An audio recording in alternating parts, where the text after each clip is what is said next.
My daughter spent 3 weeks organizing her cousin's birthday party, and I paid $2,300 for it. Then we found out she wasn't even invited because she's in a wheelchair. So we didn't go. We just sent this gift. When they opened it, half the guests left because the invitation never came. I used to be the kind of woman who believed in the idea that family comes first. I believed that if I gave enough, if I lived kindly long enough, people would eventually appreciate that. I didn't think I was naive. I just hoped. My daughter Ellie was the most beautiful thing left from a marriage that ended many years ago. After the accident that left her unable to walk for the rest of her life, I thought my heart would never heal.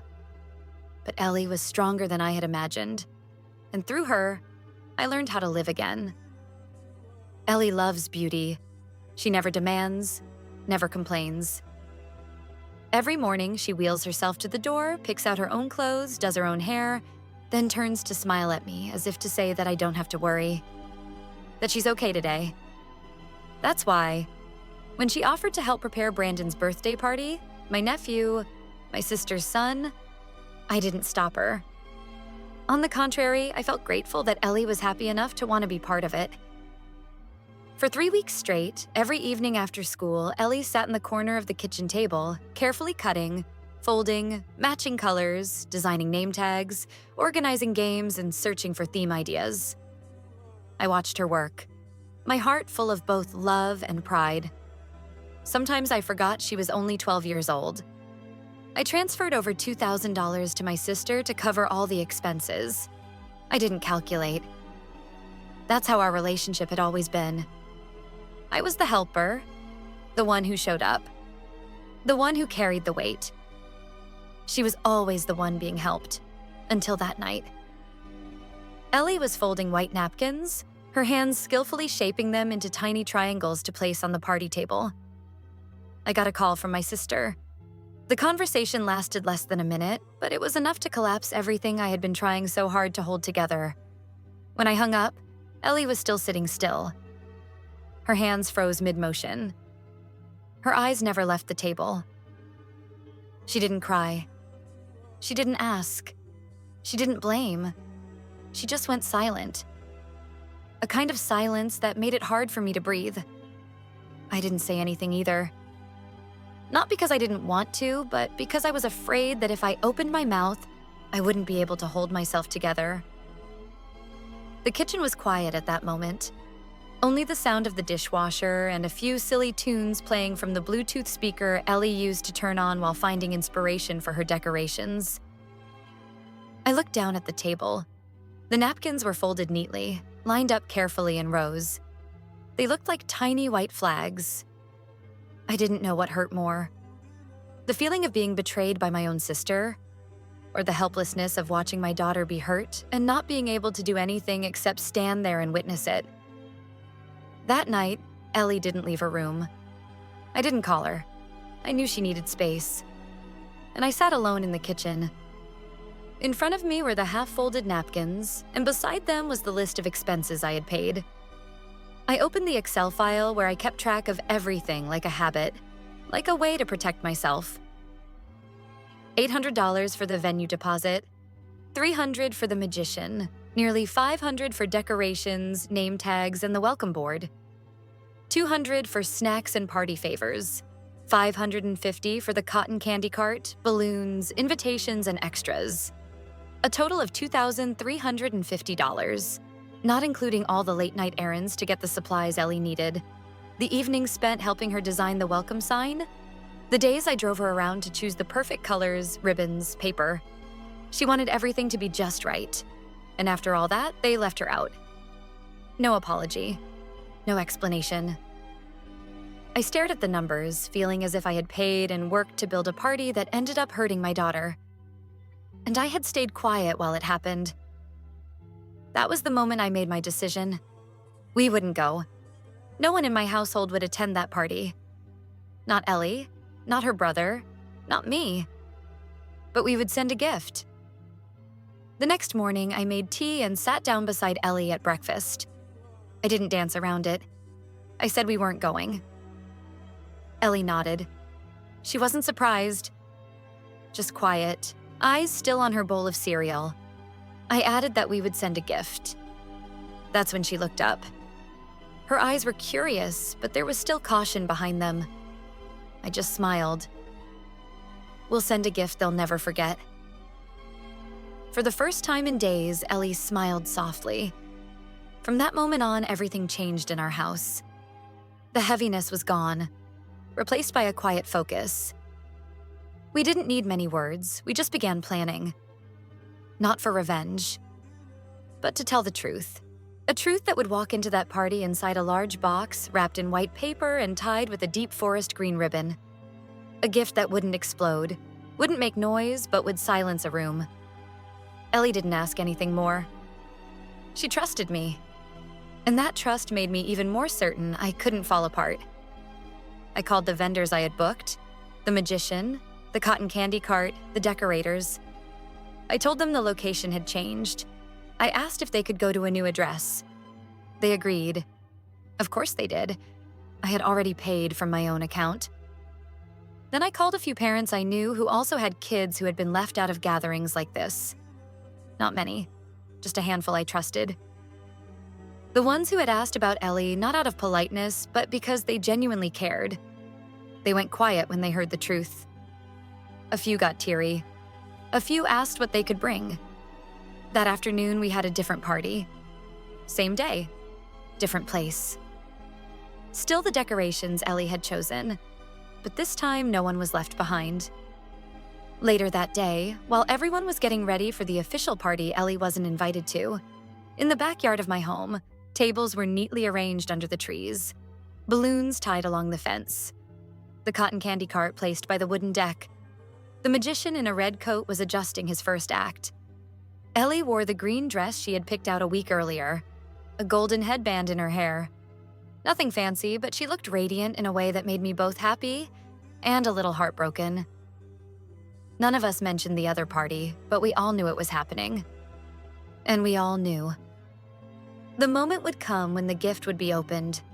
The box, wrapped in white paper with a forest green ribbon, was placed right on the main table at the other party.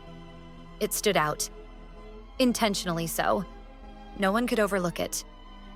In front of the box was a handwritten card in gold ink. For Brandon. With love, Ellie. I wasn't there.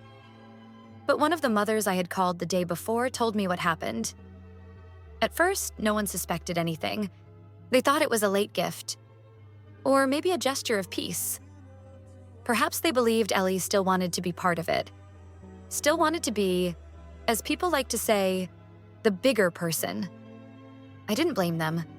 People often want to believe the softer version of things, the one that's easier to digest, rather than the bitter truth.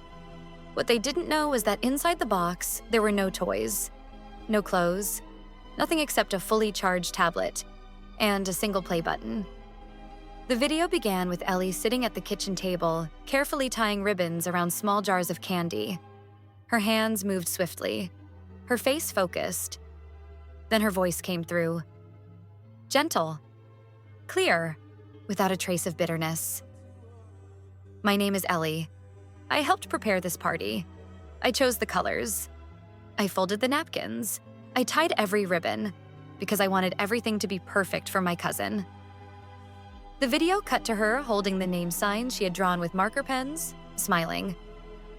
But I wasn't invited, because I'm in a wheelchair. In the background, there was a stir. Someone said, "Oh my God." Another whispered, "No way." Some turned to their spouses. A child asked out loud, "Why would they do that?" Then Ellie appeared again, still in the video, this time looking straight into the camera.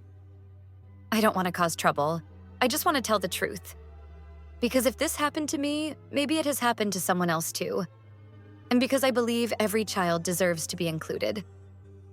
The screen faded to black. A single line appeared.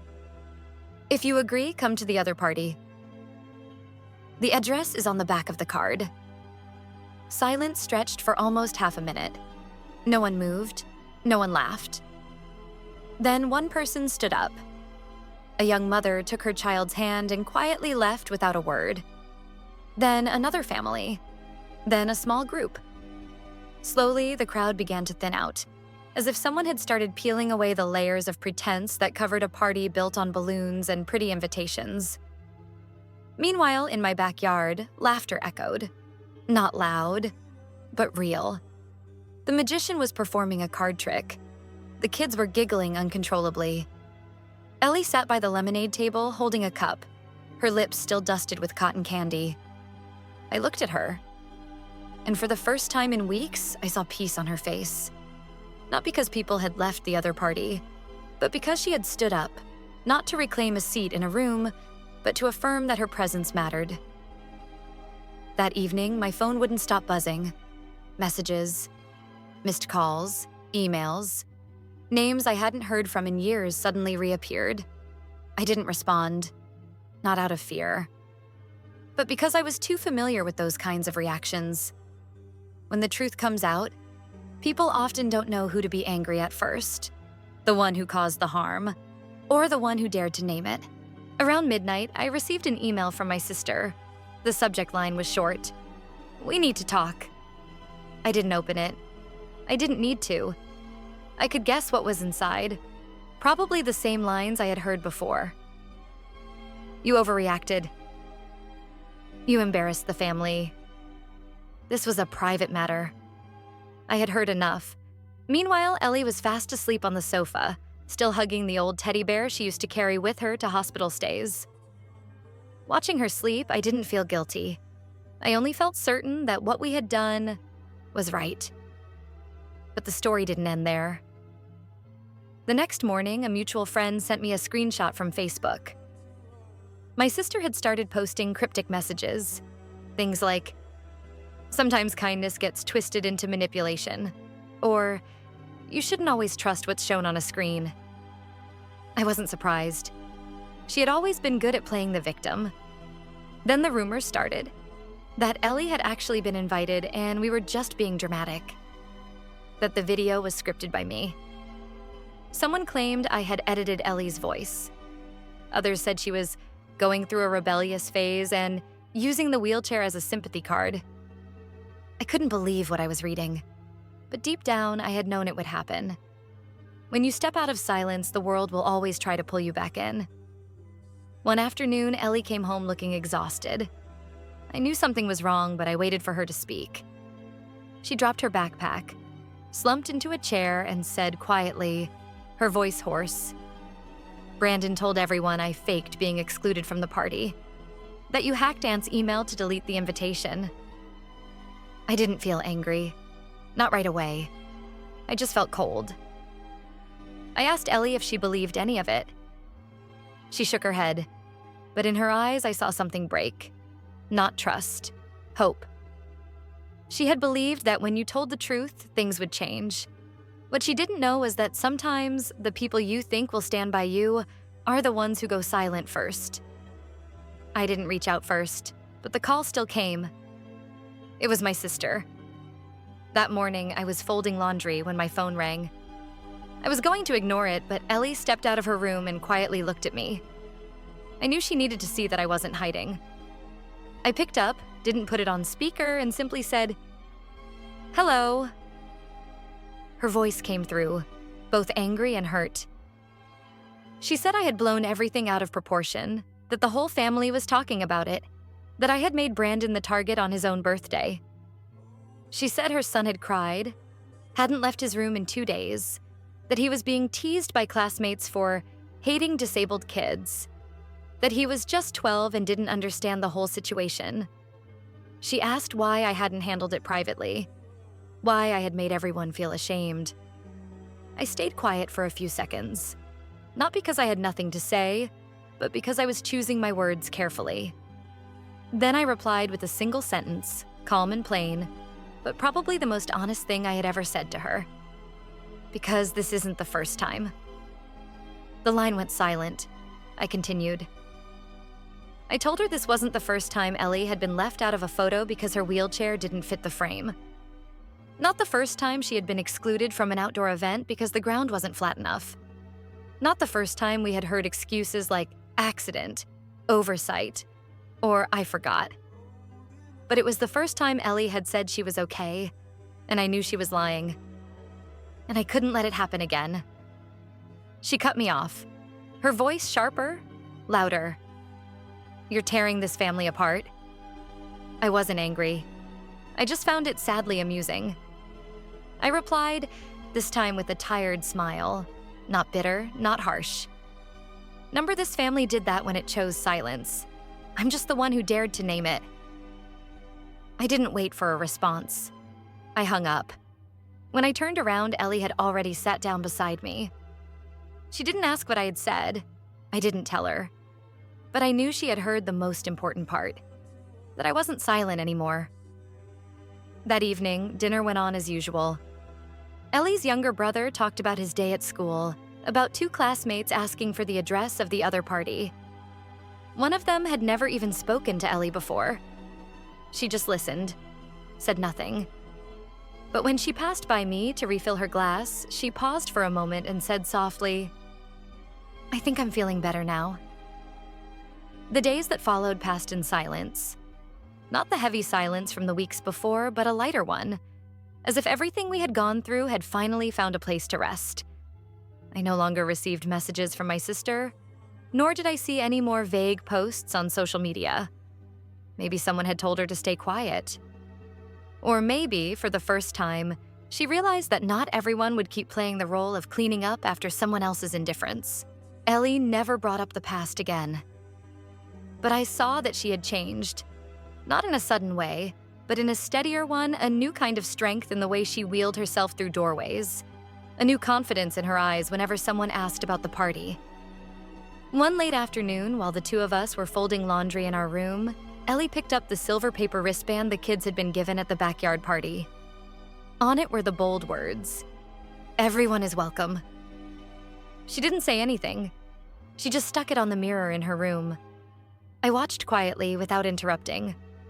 A moment later, Ellie turned to me and asked softly, "Do you think it was worth it, Mom?" I knew she wasn't looking for a simple answer. I sat down, thought for a long while, and then nodded. "Yes, because I don't want to teach you to step back just to make other people more comfortable. And I don't want you to grow up believing that your presence is something that needs to be negotiated." Ellie nodded and said nothing more. But I saw the tension in her shoulders ease. A week later, she received a birthday invitation from a classmate. A quiet kid, one who had never even spoken to Ellie before. Inside the card was a small handwritten line. "You were the first person I thought of when making my guest list. I think you're the kind of person who makes things feel easier just by being there." That evening, as I drove Ellie to the party, she wore a purple sweater, white shoes, and had her hair tied up high. On her wrist was the paper band that read, "Everyone is welcome," the one she refused to take off. I don't know what else this will lead to. There will still be people who believe in the gentler version of the story. There will still be whispers behind our backs. There will still be those who say I overreacted, that everything could have been handled more gracefully. But if I had done nothing, if I had chosen silence again, I would have taught my daughter that kindness means enduring injustice. That family means forgiving even when you are cast aside. That her presence only matters when it doesn't make anyone uncomfortable. I couldn't teach her that. So if someone ever asks me, "Was it worth it?" I won't answer right away. I'll just look at my daughter. I'll look at the way she enters a new party, holding a tiny paper band that says, "Everyone is welcome." I'll look at the way she sits among new friends, not trying to fit in, not asking for permission to belong. And then I'll say, yes, absolutely. Because some battles are not about winning. They are about protecting the parts of ourselves no one else ever stood up for. Some gifts are not wrapped in shiny paper or ribbons, but in courage. And some stories need to be told.